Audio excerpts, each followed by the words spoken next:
Hey, what's up everybody? It's Coach Matt, EliteThrowsCoaching.com, doing a video analysis. I'm actually at the gym. I am at Primal Athlete Training Center right now.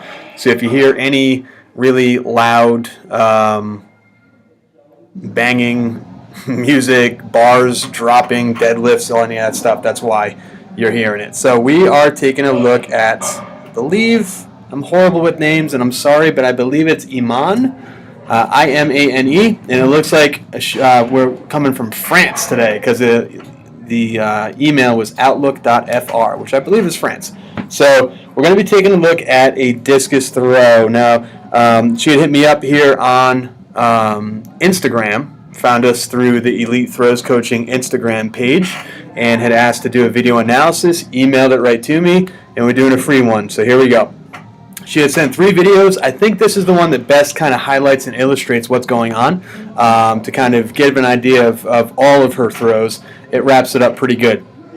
So we're going to take a look, and we're going to start right out in the back of the circle. And in the back of the circle, see the camera's a little shaky, so sorry about that. Back of the circle, we're going to see some really good things. So what we're going to see is that I like how we've got full range of motion. So see how the right arm is all the way out, and then the right arm goes all the way back, and then all the way out, all the way back, and look, pulls it all the way back. This is fantastic. Like, one of my biggest concerns, and one of the biggest things I look for, is that the discus is down by your butt. You got those alligator arms. You know, now we've got nice long right arm with the discus all the way back, nice long left arm, and we start to move here. You can see the left arm is moving with the left knee, which I like to see.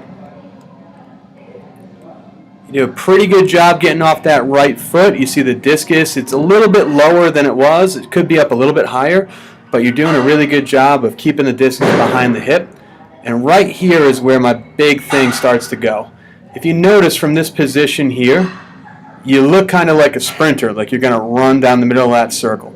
Like if there was, you know, a painted line that separated the front of the circle and the back of the circle, if there was a line that divided it, you would be able to leap and take a big jumping step. I don't like to say jump, but a big driving step over, it's one of those big bangs, over that line. But if you notice, what's going on here is you start to spin. So see how that left foot isn't off the ground and you're already starting to look behind you? So there's no drive. You're basically jumping and spinning in the air, and we really want this to turn into more of a drive. So right here is where you should be driving and running, almost like you're running toward that big tree right here. Turn and drive and run down the middle of that circle. Nice explosive step right down the middle. Drive down the middle of that circle. Don't do this kind of lift and spin thing. See how you're kind of lifting in the air and spinning? And you can see what happens is we want to get this right foot. I like to see with most athletes the right foot is in the front half, just inside the front half of that circle. So if there was that white line, you would now be behind the white line. Some people like you to stand on the white line. I like to get the right foot inside the white line, so inside the front half of that circle. So the right foot just touches down. The left is taking a long time to get to the front. The left just came off the ground in the back of the circle. And watch how long it takes this left foot to get to the front. 1, 2, 3, 4, 5, 6-ish, about 6 frames that the discus was essentially stopped and not really moving. See how the discus kind of isn't going anywhere? It's moving a little bit, but we got to get that left foot off the back of the circle a lot quicker, and that's going to happen with a drive instead of a spin. If you're driving, think of it just like you're sprinting. You sprint down the middle, the right leg goes, and the left leg follows immediately after. And because of that spin, look how far you are from the front of the circle. You've got a good, looks like maybe 2.5 feet until that left foot is at the front of the circle. That's a 2.5 foot PR right there, just by moving your body an additional 2.5 feet this way. So we really got to work on, I think, the big thing first is driving down the circle instead of jumping and spinning. And you can't really see it, so let's do it in kind of a full motion here. Watch how instead of a drive, it's a jump and a spin. Boom. See, you just kind of twirled in the air. Your left foot left the ground, and it's twirl in the air. So no twirling in the air.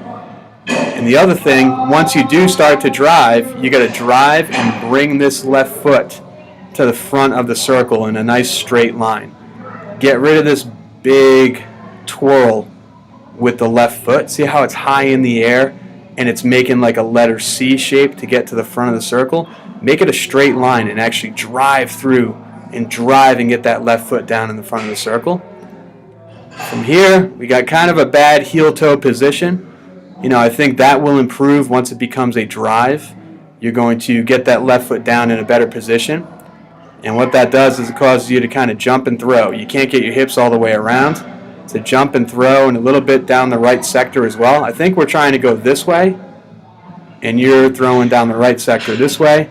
And that's because the hips are just getting blocked off because you don't have a good heel-toe position.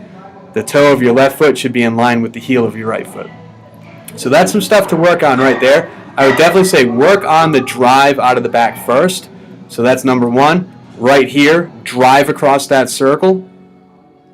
Then bring the left foot in, pinch your knees together, pinch your feet together, like Dorothy from The Wizard of Oz, clicking the heels. Click the heels together, get that left foot down in the front of the circle earlier. So you're going to be driving across the circle more. You're going to be getting the left foot down in the front of the circle faster. You're going to land in a much better closed power position where here you're wide open. And your feet will be in a better position. So see how all that stuff is related? That's really the big thing I want everyone to take away from these free video analysis sessions, is that everything is related. You know, because it wasn't a drive, she didn't get across the circle. Because she didn't get across the circle, her feet didn't land in a good position. Because her feet didn't land in a good position, she couldn't get the discus off down the middle and it went down the right sector. It's all connected. You know, because she jumped in the air and spun, it took a long time for this left foot to get down in the front of the circle. Because the left foot didn't get down in the front of the circle quick enough, she was open in the power position and didn't have as much power as she could have. So everything is connected. Everything is like a step 1, step 2, step 3, and it starts in the back of the circle. So nothing major to work on. That drive is going to be the big thing. I think correcting that drive is going to fix a lot of other stuff. And best thing to do is check back in with me in another few weeks. Let me see how the corrections have gone. And we'll see what else needs to be worked on, all right? That's it from here, everybody. Thanks again for sending in the video, and I will talk to you guys real soon.